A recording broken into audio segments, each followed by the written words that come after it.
All right. Is it 12 o'clock? Thanks you, Vivi Brown, Shark in the Water. Hi, everyone. I'm David. And this is episode 5 of our Live Like a Shark Ocean Action Series. Not a webinar, not a Zoom, ocean action, because that's what we do. We take action for the ocean and ocean health.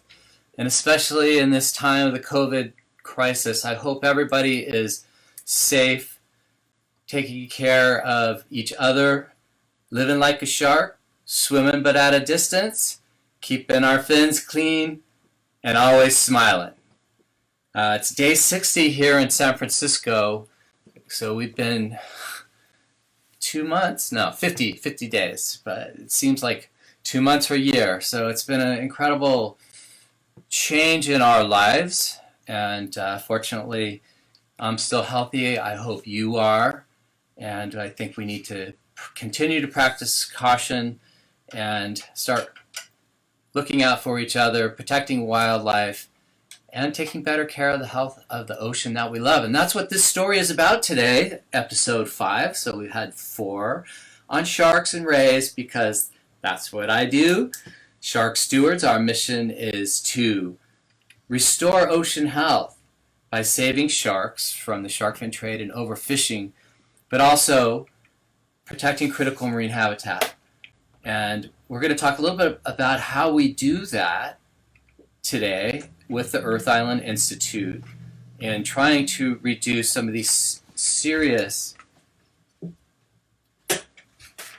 ocean health issues. My voice does not sync, but I can't help that. So, like I said, this is episode 5. We're going to continue on. We're having fun, but today we have a really great new show, which is actually we have 3 guests. So let me just find the slideshow, put on my cool glasses, and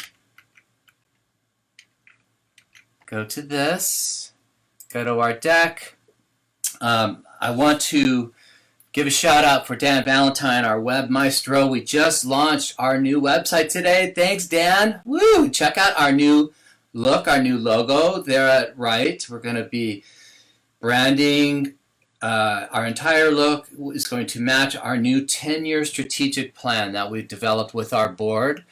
And that's going to be targeting reducing overfishing from the longline fleet, stopping unsustainable consumption of fish, intervening with the shark fin trade in Asia, and also less plastic. So that's a big part of our mission. So education is also a big component of what Shark Stewards does, and we can no longer be in the classroom or doing our big ocean events, so we're going to take it live. Tune in a couple weeks for World Oceans Day on June 8th, actually in 3 weeks. So we have a couple more episodes. We've got a big announcement, but check out our new website, and if you see anything wrong, please let me know, because it's been a lot of work, and I really had a lot of help. I want to thank my board for really contributing and their involvement, as well as financial support. So this Friday, today, Finbuck Friday, donate $5 if you can, and we'll send you a sticker. Donate, and we'll get you a mask at $20, and your donations will be matched by one of our board members, Medea. Thank you so much. So this is our 3rd series that has had matching donations. All donations go to program. They do not pay for salary. I'm not on unemployment, but I'm basically unemployed, even though I work 80 hours a week.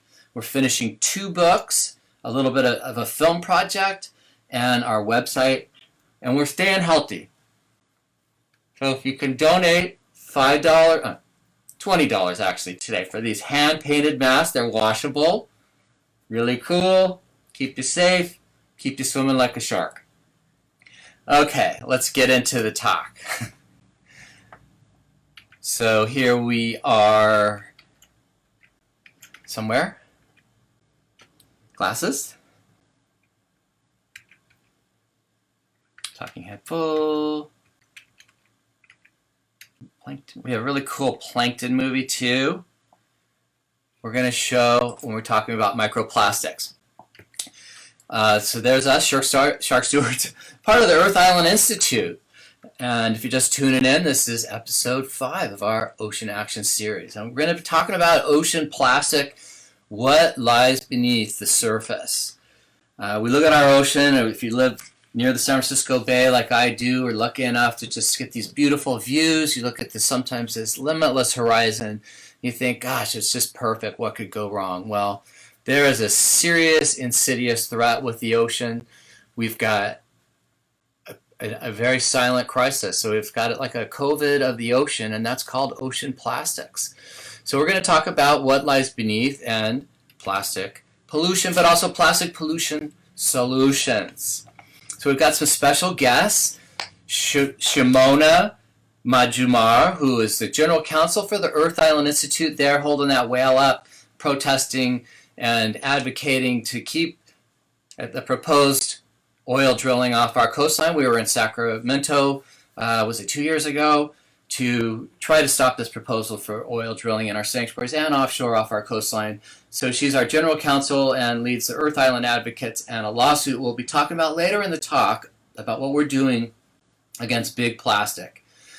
Lisa Kaas Boyle is a friend of mine, a great swimmer.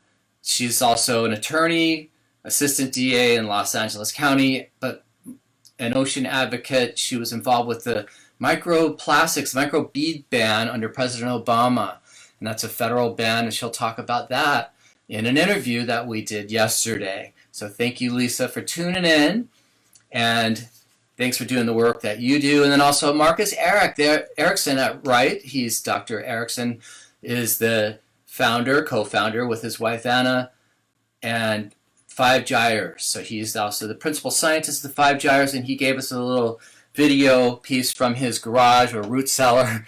Thanks, Markus. They're home with their kids. And I want to say Happy Mother's Day. Let's celebrate all these mothers. We have 3 mothers on our show. So thank you for taking your time out and protecting Mother Earth and Mother Ocean that we love.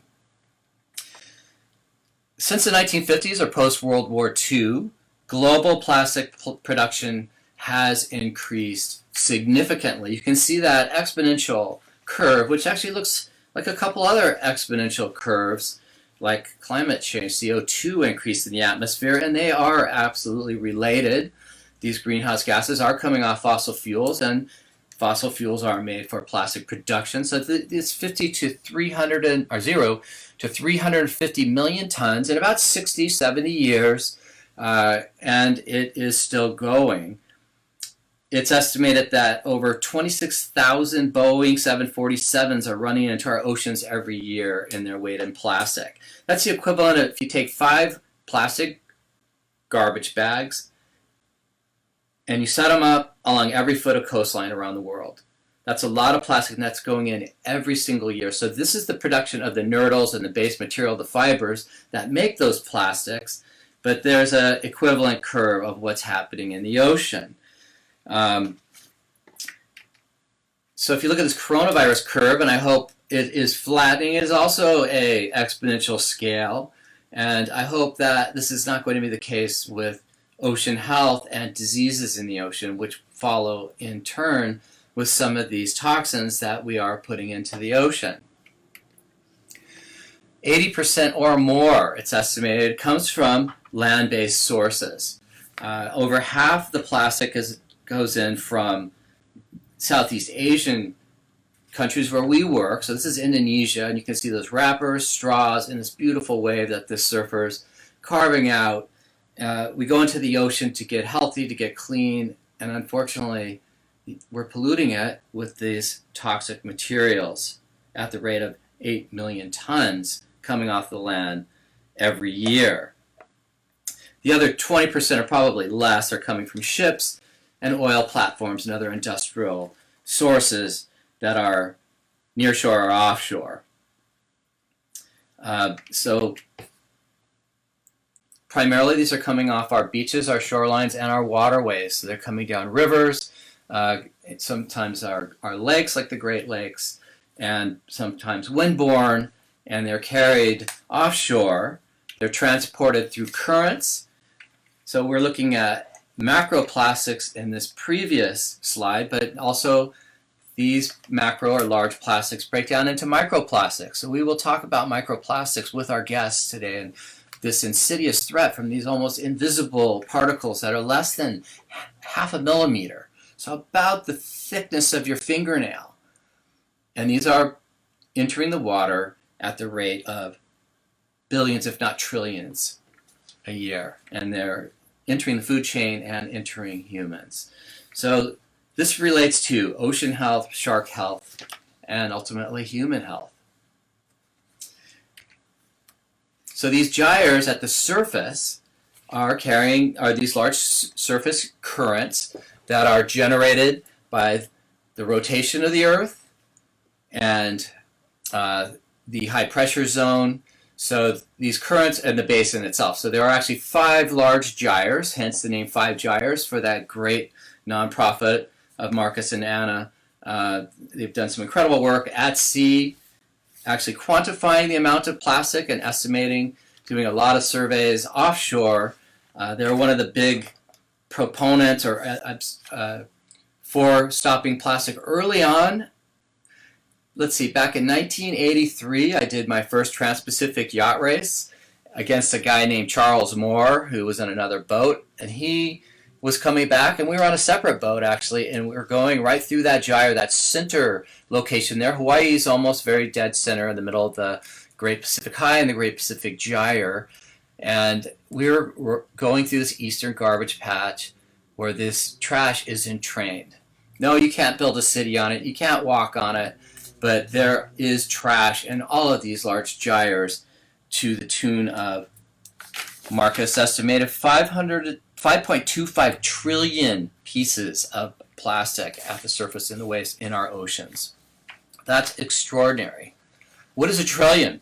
Well, it's a lot, but Neil deGrasse Tyson, Dr. Tyson, estimated that if you take dollar bill, US dollar, and stack it up, a trillion would go to the moon and back 4 times. So if there are 5.25, do the math, that's 22, right? 22 times around the moon and back each year. That's incredible. That's a lot of plastic. It's almost unfathomable, as are the oceans. And a lot of this plastic is breaking up and going down into the water columns. They're breaking up into these smaller forms of plastic. And they're making people sick, and they're making people sad, like this poor girl in Malaysia, where I took this photograph, where these sachets, these single-use containers, these film pockets for drinks or shampoo are ending up in the water, ending up in the fish, ending up in the coral reef. And it's tragic. It's really an ocean crisis. It's estimated that right now the ocean may contain upwards of 150 million metric tons based on production in 1950. It looked like Markus's estimate and another estimate done by an Italian researcher is several times more than that. Let's see. So when it comes to plastic pollution, it's not just people that are suffering. Yes, it's unsightly. We know that they're toxics, or at least the materials, the building blocks, are hazardous to life. There are polyaromatic hydrocarbons, hormone mimics, carcinogens, mutagens. So we're not only making ourselves sick, we're also making the wildlife sick in the ocean. So we're seeing plastic in sea turtles. Chris Jordan's work in Midway and the Northwest Hawaiian Islands, where these albatross that fly all the way here to our sanctuary off of San Francisco to feed the laysan and the black-footed and other species sometimes. And there are surface feeders. They pick up what they think are fish or pieces of protein, and it ends up plastic. They feed their chicks.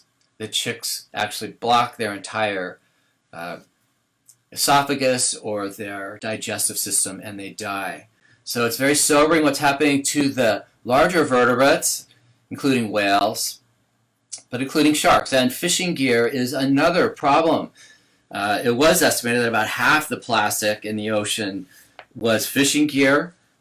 We've fished the oceans pretty hard since the 1950s, and a lot of those materials that used to be natural are actually plastic. So these polypropylene ropes, these nets, if you look at this white shark, how skinny he is. I took this picture off Guadalupe a couple years ago.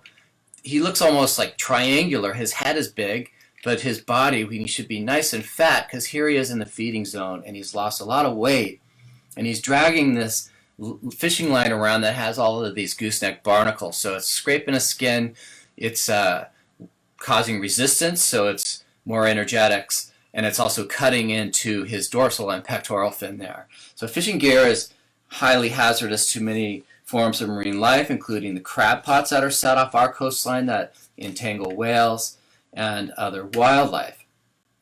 But also small forms of plastic are impacting sharks. And there was a study that just came out from the University of Exeter, and it looked at data around the world, and it determined that these hotspots of plastic are actually impacting sharks that are feeding in these areas. Particularly, they looked at the gut content of porbeagle sharks, which are Lamna nassa related to our salmon shark in the Pacific here. These are an endangered species. They're listed under CITES, and they're hunted especially in the Atlantic. Well, they're also loaded with plastic. Sharks have a specialized gut, and they have this organ called a spiracle, which is kind of like our small intestine. And they found as many as 4,000 particles of plastic in the spiral valve. So it goes down the gut, and it goes into this tiny valve where they're absorbing the nutrients, but they are also absorbing these plastic and chemical compounds that adsorb or stick to the plastic. So these tiny bits of plastic are also like sponges, and they are concentrating this toxic material. It's entering the shark through its food or sometimes through direct ingestion, and it's bioconcentrating in their body tissues, especially their fat. There's a study that just came out.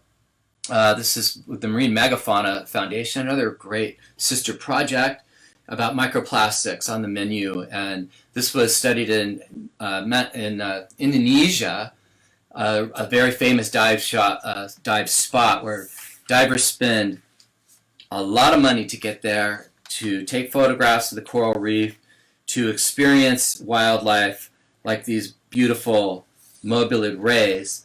And they see them swimming around in plastic, and these are filter feeders, and they're filter feeding hundreds or thousands of pieces of plastic. Of course, they're getting ingested. There could be clogging their gills. This study, the whale sharks and manta rays feed here, they estimated 40,000 pieces per kilometer by a visual survey in an area where these animals are filter feeding. Overall, microplastics 5 millimeters and less were over 78% films and fragments, with a total of 50% combined. So most of this plastic is broken up. It does not go away. It goes down. It gets distributed sideways. So if you throw something away, it doesn't go away. It's ending up in the wildlife that we are trying to save here at Shark Stewards, especially animals like this that live off our coastline, the basking shark, which is also a filter feeder. So the plastic is getting into the plankton, which is the base of the food chain. And I want to share a little video because there was a study that was just published in New Science that shows how this plastic is entrained into these copepods and zoea and larval fish and shrimp. And it shows those rotary currents that these animals that float in the sea, they are almost microscopic, not quite, they're very small. And these are the base of the food chain. This is the largest biomass on the planet, and it's also what whales and fish and ultimately humans rely on for our health. And it shows those glowing plastic fibers that are dyed are getting entrained into this rotifer here, which is an invertebrate, but also this shrimp larvae, and concentrating. And so you can see that a filter feeder like a manta ray or a whale is going to end up eating that, and what happens is these bioaccumulate or biomagnify, much like other compounds like mercury do in humans, and they become endocrine disruptors, potential carcinogens, and mutagens. So this is toxic soup on a small scale that we are heretofore not really aware of. So we'll come back to our deck here. Oops. Back to the video capture device. Okay, and there's that little plankton there, which is probably a copepod, the most common crustacean at the base of the food chain, and very important for marine life all the way up to humans. So now we're going to talk to Markus Erikson with 5Gyres. We have a movie here of him. I hope you enjoy his erudition. He's a great partner and a great ocean champion. Take it away, Markus. Hi, my name is Markus Erikson. I am the Director of Research for the 5Gyres Institute. We study the impacts of plastic waste on all environments, land and sea. And we use that science as a foundation for our campaigns for change. One example is a study we did with the San Francisco Estuaries Institute. Our staff, Carolyn Box, she led the project looking at the impact of plastics in that bay and beyond into the ocean. What we found was that the concentrations of microplastics in the bay were even higher than the middle of the North Pacific subtropical gyre, which tells us that this issue of ocean plastics is really coming from land. A lot of trash leaving our land-based systems of extraction and production and lost waste impacting the ocean. Solutions begin here on land. So what are those solutions? There are three areas that we think are the top tier of things we should do. Number one,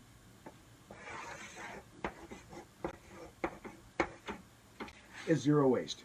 And it's pretty simple. When a community gets really good at sorting out their biological materials, that's like food scraps and yard clippings, separate those from your technical materials that have true market-driven recycle value, mostly metals, sometimes PET and polypropylene.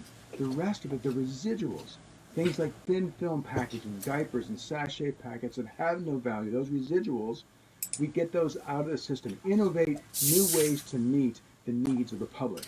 That's the zero waste strategy. Number two,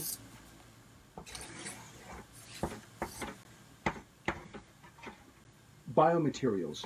Now, there are many kinds of biomaterials. There's PLA, there are oxydegradables. We're not talking about those. What we advocate for is PHA, polyhydroxyalkanoates.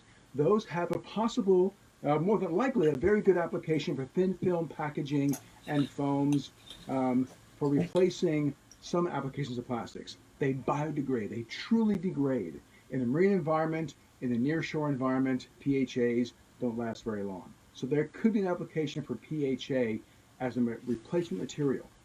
Number three,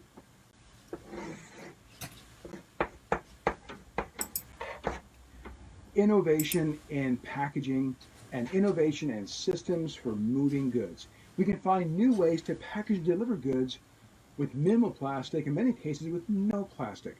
A reuse culture where, for example, coffee shops, multiple companies might use the same cup that can be purchased, borrowed, and brought to another coffee shop or another restaurant. Those kinds of reuse systems, they work. So innovative systems and innovative packaging that can do away with the need for waste plastics. So these three, zero waste, biomaterials, and innovative packaging and systems, are the three top tier solutions that can solve this problem.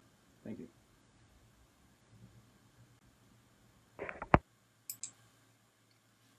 Okay, thank you, Markus. This sounds a little low. I know on the movies we have 2 more interviews coming up, so you're just going to have to turn it up on your unit. If you're just tuning in, thanks for joining us. This is the Live Like a Shark series. And I'll get to my deck. Hi, I'm David up there in the corner. And we'll continue on. Why is this not working? There it is. Live like a shark. So thanks for joining. Hi, I'm David of Shark Stewards. We're part of the Earth Island Institute, and we're talking about ocean plastics today. But while we're doing it, if you look at the top of your Facebook page, we do have a donation link. It does go directly to program, not salary. If you give us $20, it'll be matched by Medea Byrne, our board member. So please don't make us give money back. Every donation will be matched thanks to Medea's generosity. And you can get one of these cool live like a shark mask. So to continue on to the next part of this, why is this not going? Oh, I know why. Here, there we go.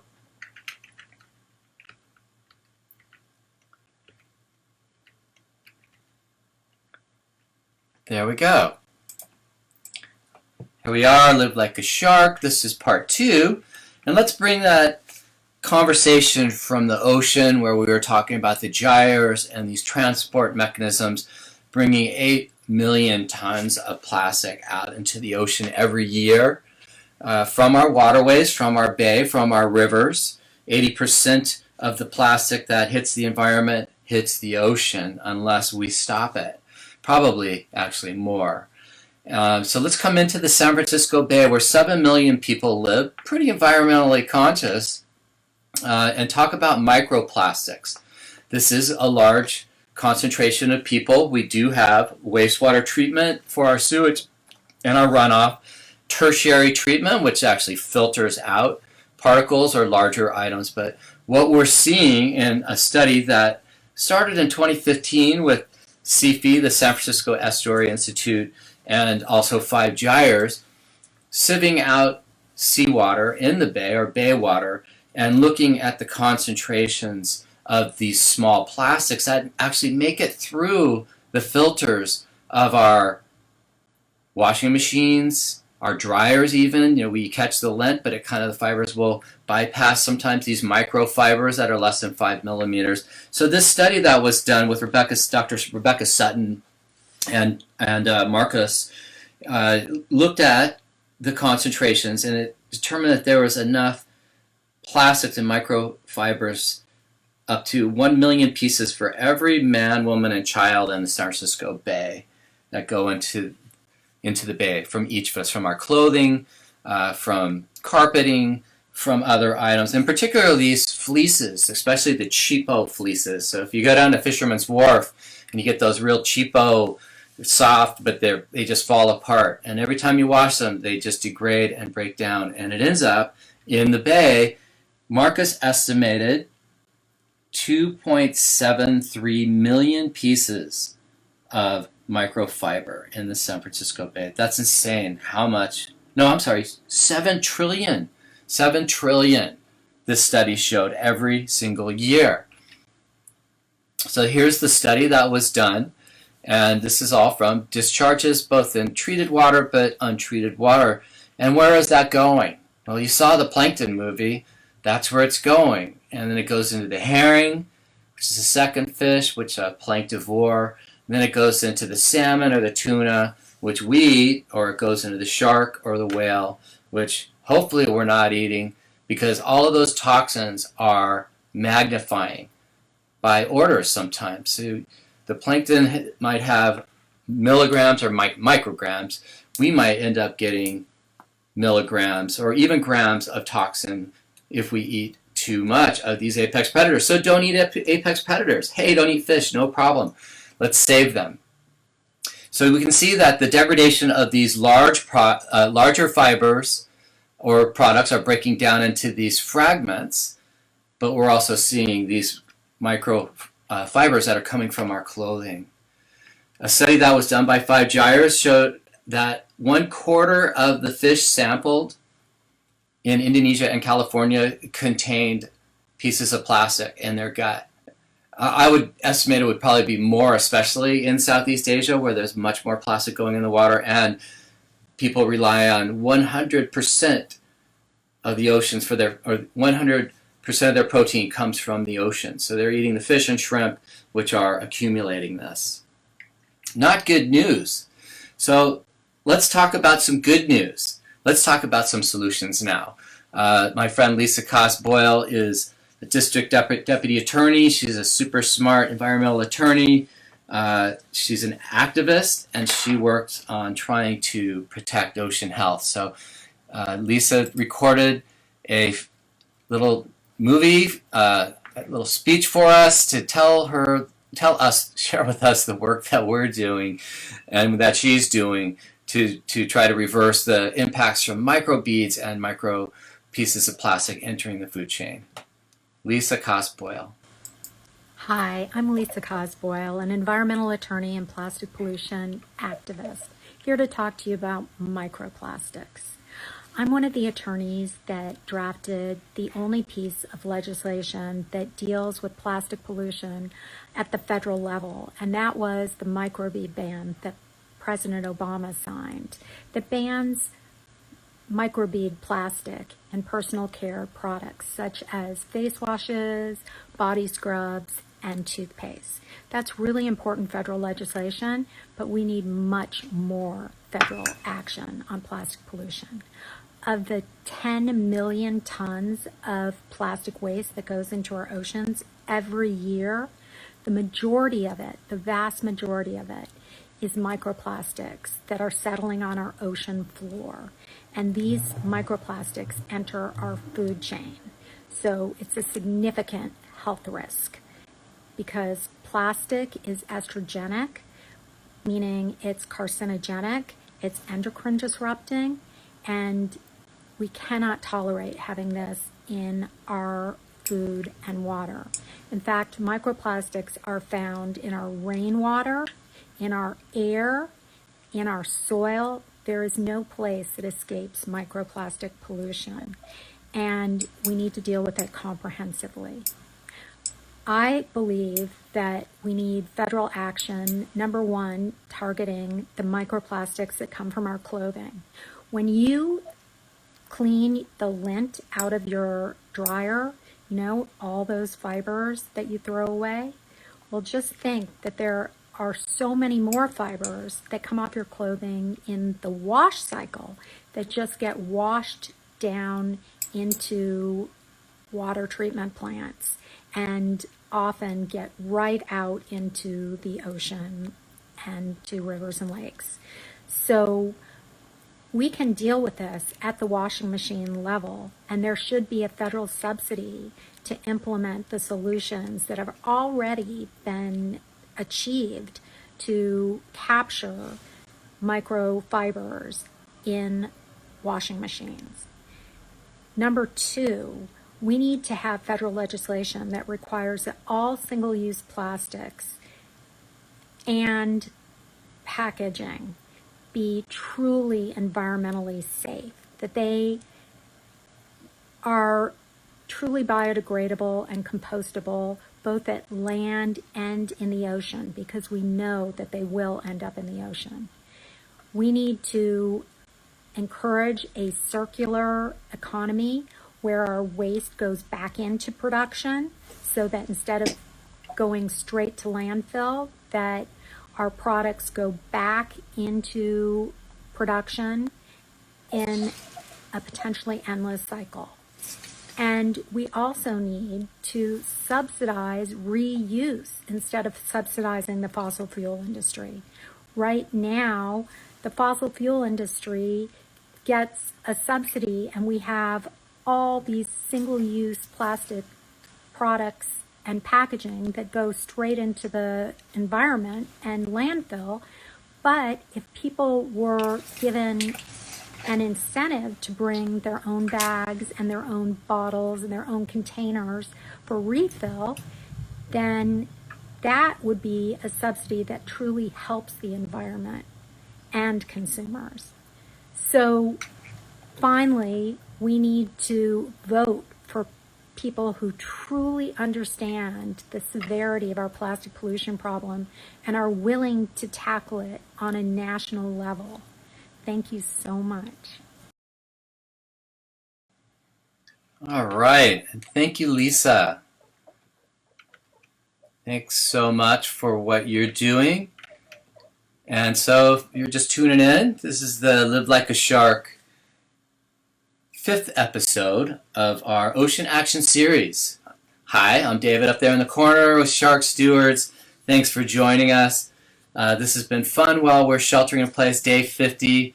Thanks for doing what you do to keep the rest of the population, particularly those at risk, the elderly or the immunocompromised, safe by wearing your mask, and you can get one. There I am. Can you see my mask? For a $20 donation, and we have a matching donation today. So please don't let us send back money that has been given to us. It's tough for us all. Grants are down, donations are down, a lot of us are unemployed, and if you can support our work, please do. If you go up to the website, sharkstewards.org, check out our new website.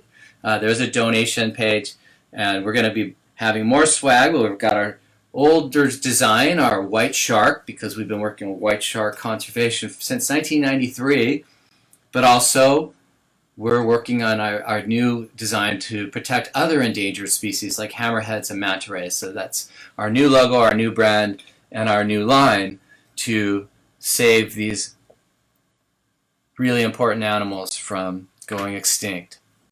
So I want to thank Lisa, and also I failed to mention that Lisa was also the policy advisor and one of the co-founders, I think, of 5 Gyres. So she's been involved in the ocean plastics and ocean protection game for a long time.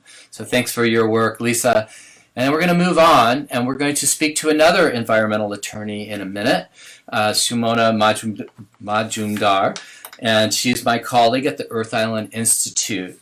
And we're going to talk about the work that we're doing with Shark Stewards and our sister projects with Earth Island Institute to try to reduce the impacts of this plastic pollution and single-use plastic in the oceans. So I grew up, maybe I haven't grown up very much, but I'm trying. But I grew up recycling, and I taught my parents how to recycle, and I thought recycling was the way to help reduce the impacts of landfill waste and some of the impacts on wildlife, like the seagulls with the 6-pack rings or the turtles with the bags in their mouth. So we put it in the blue bin, and you're like, great, I'm doing the good thing for the planet, doing good for me, I feel good. I picked up some trash along the beach, I put it in the recycling bin, but unfortunately most plastic has not been recycled. In 40 years, less than 10% of plastic produced has been recycled. Remember that figure I said in the first one of production? What was that, 7 million tons produced? I mean, the numbers are staggering, and it's not being recycled. It's going to landfills, and it was going to China, and China said they're not going to take it anymore, and now it's going to Malaysia, Poland, Indonesia, and it's stacking up, especially the films. It's breaking down, and it's blowing back into the ocean. So we're going to talk about how we can deal with less or substitute, like microbeads that use crushed walnut shells. Like the Body Shop and Lush have been really great at substituting these microbeads that Lisa was just talking about and using more organic material. So using less means less will go into the environment. And really, that little recycling symbol is not true. Reduce, reuse, recycle, actually don't use if you can help it. Because number one is peat, or polyethylene triethylate. 22.5% of all recycled waste is peat, number one. Then HDPE, number two. Almost all the rest are not recycled at all. So even though they have that little circle on the bottom that makes us feel good, all the way up to 7, down to 7, almost none of that is recycled. So it's a lie, and it betrays the consumer's confidence. We think we're actually doing the right thing when at the end game it's not happening. So we need to go back to the beginning in the supply chain and stop the manufacturers from producing these single-use convenient items and go back to the old school and use a metal bottle Use a metal plate, like the good old days. I hate using plastic.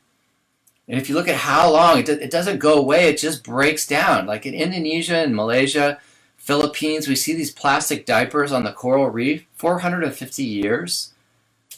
Plastic cutlery, cigarette butts, 10 to 15 years. Did you know the cigarette butts are plastic? We pick up 50,000 on this tiny beach with the kids in San Francisco.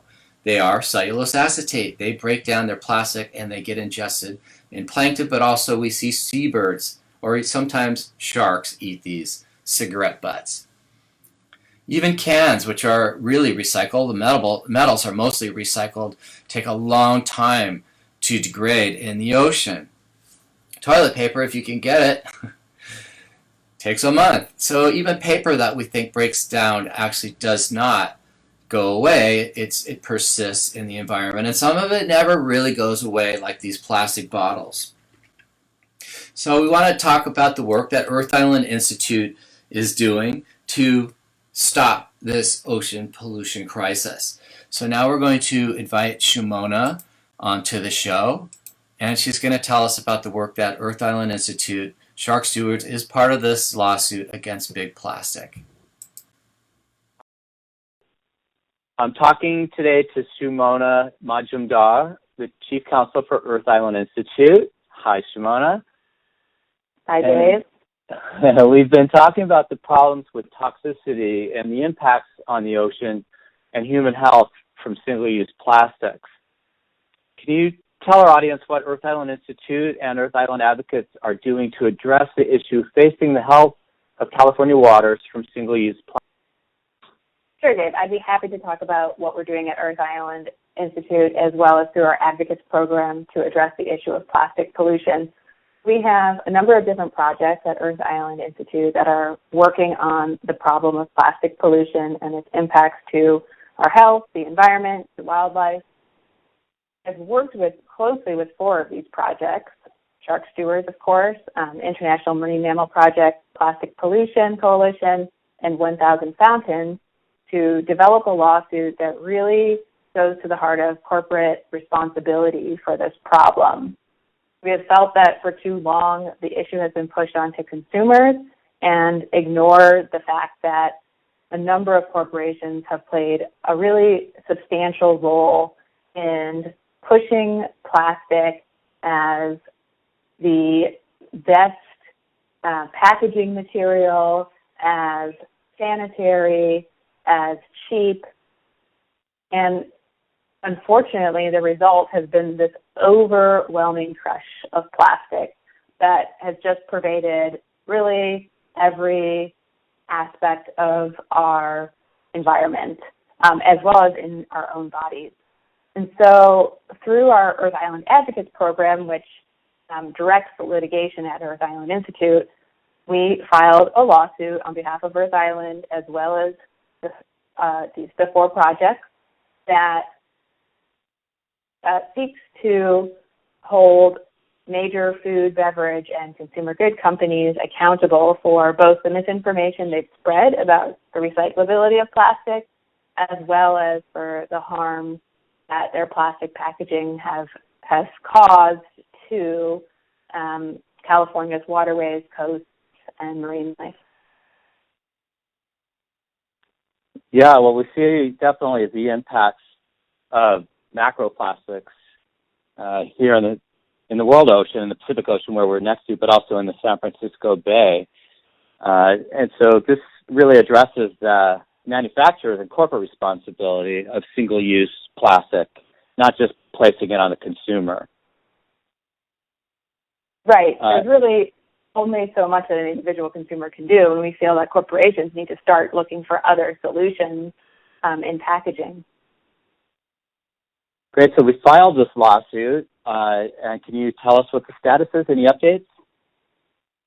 Yeah, we're still in very early stages. We filed at the end of February of this year, and we filed our lawsuit in state court here in California in the county of San Mateo, and the defendants have now filed what's called a notice of removal because they're trying to move this case to federal court. This is a very similar playbook that has been used by the oil companies as well as pharmaceutical companies, where they try to take the case out of the jurisdiction of the state and into the federal jurisdiction, claiming that there is some kind of federal law involved. We're fighting back and arguing that our lawsuit belongs properly in California. It involves harms here in California and is based on California law. So we just filed our what's called a motion to remand, which is to try to move the case, keep the case in state court. So there'll still be some more briefing on that issue, and then possibly there'll be oral argument, but it's still probably some months away before we know whether we're going to be moving forward in federal court or state court. So it's still very preliminary. Well, great. I mean, they'll definitely get the word out there about this issue. It's a novel approach. Our followers and our audience can learn more and follow the progress of the suit at the Earth Island Institute website or Shark Stewards or social media, and at the link at the end of this show. So thanks very much, Sumona, for your work, and we'll be in touch and keep fighting for a healthy ocean. Thanks, and thank you. Okay, thank you. Bye. Bye. And we're talking about plastic pollution, but there's actually a little noise pollution in the city here. So hi, I'm David, and we're just about ready to wrap up our 5th episode of Ocean Action with Shark Stewards. We're just talking to Sumona Madjumar, our General Counsel at Earth Island Institute, and the work that we're doing to reduce the impacts of single-use plastic on the health of California waterways and wildlife. So we're going to kind of come back to our deck here and just wrap it up, share some of the work that we're doing, and then we're going to tune into our next events next week. So I'm just going to back up a little bit here.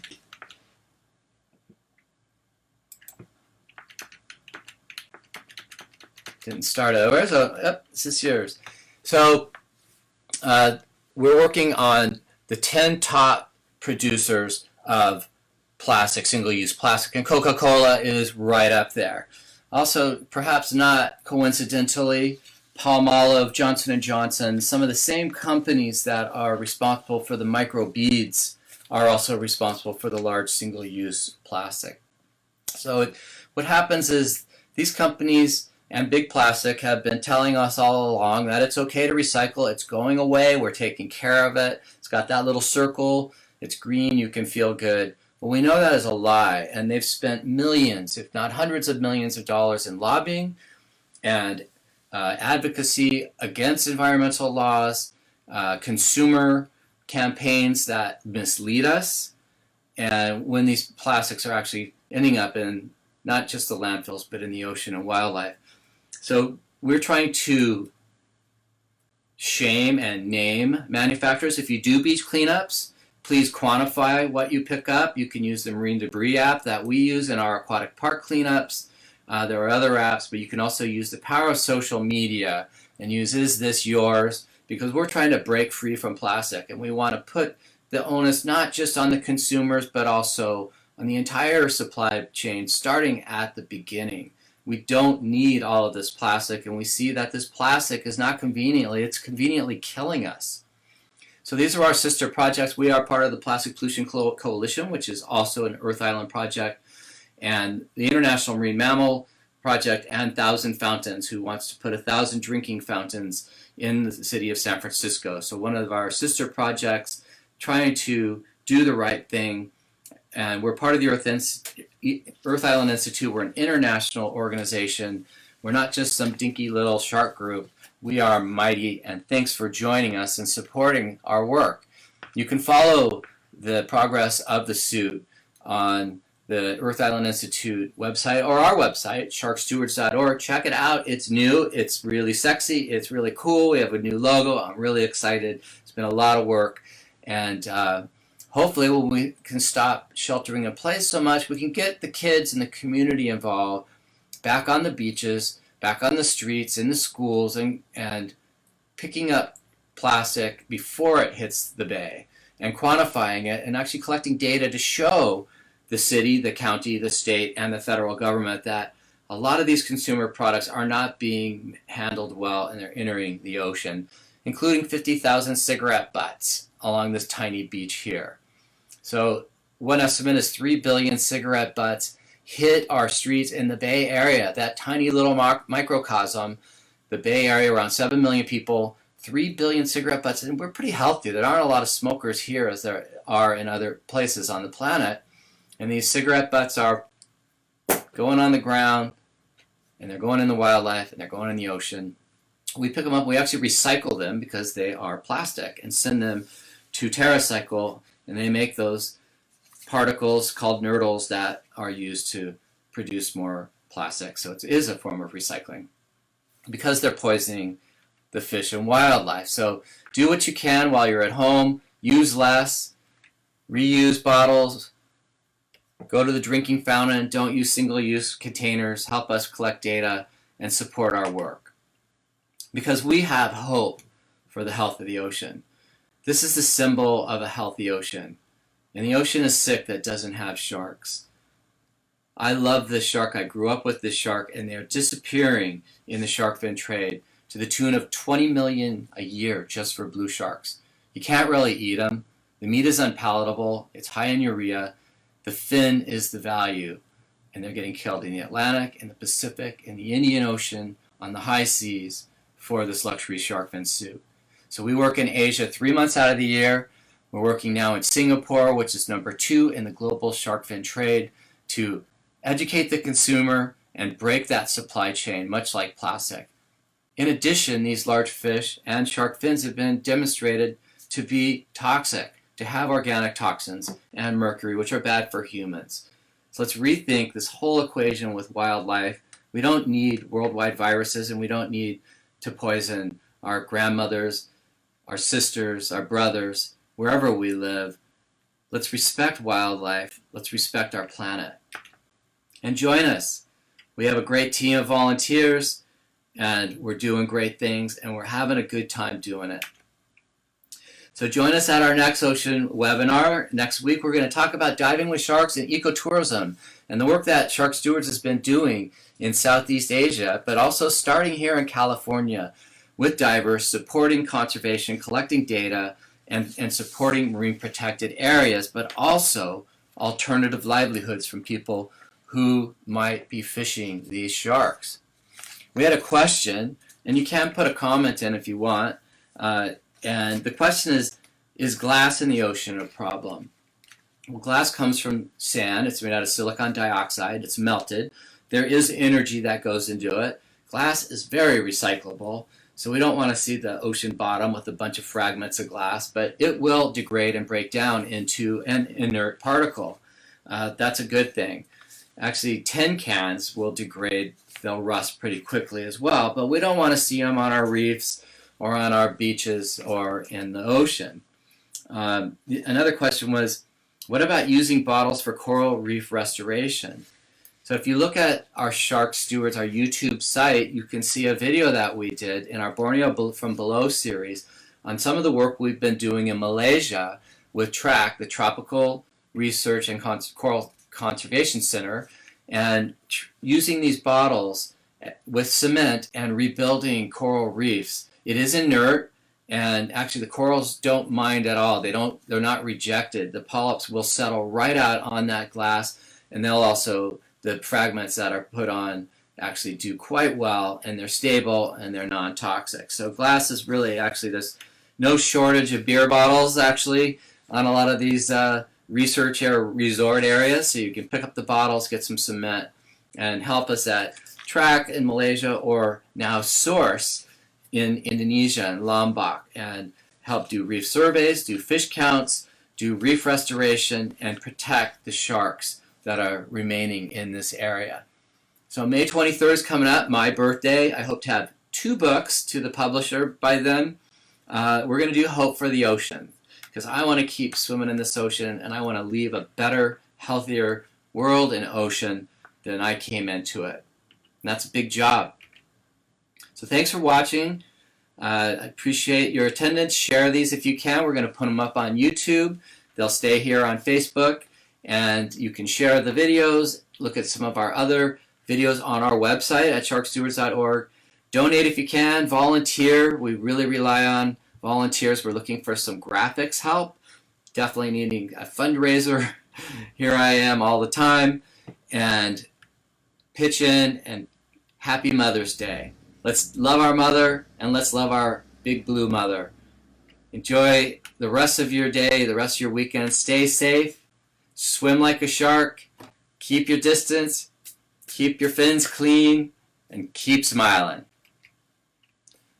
And thanks for supporting our work, Dr. Earl.